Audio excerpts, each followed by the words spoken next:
Manish bhai, my crop yield has been steadily going down over the last 2 years. Vinayak bhai, the same is happening with me. Even after spending so much money on pesticides, I am still not able to break even. What happened to those days of excess crops?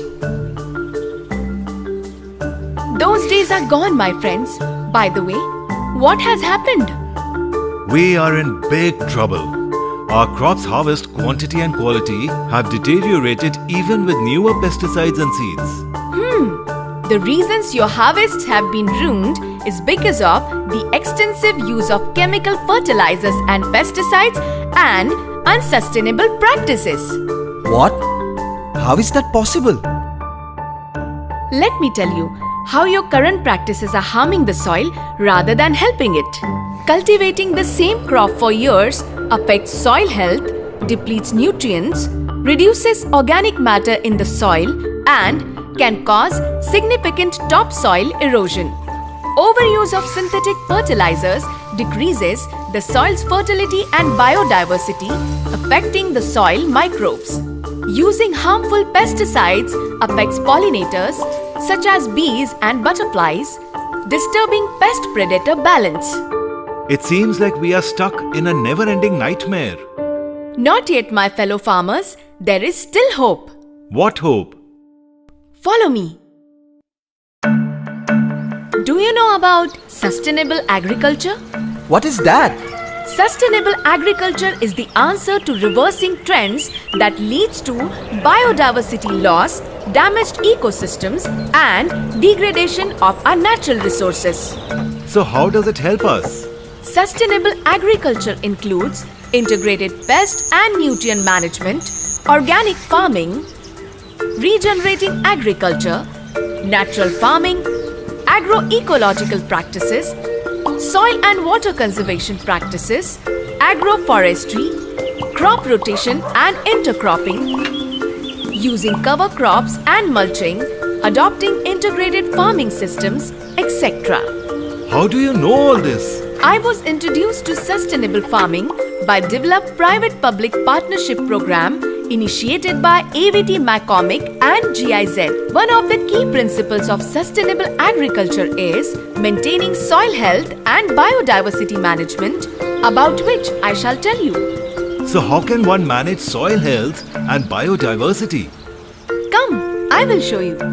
We must make smart land use choices like practicing crop rotation, crop diversification, intercropping, border crops and multi-cropping, which helps in reducing both runoff and erosion and helps maintain soil nutrients. Healthy soil functions as a living dynamic system that provides a variety of ecosystem services, but disturbing the soil also disturbs the work of vital microorganisms below the soil.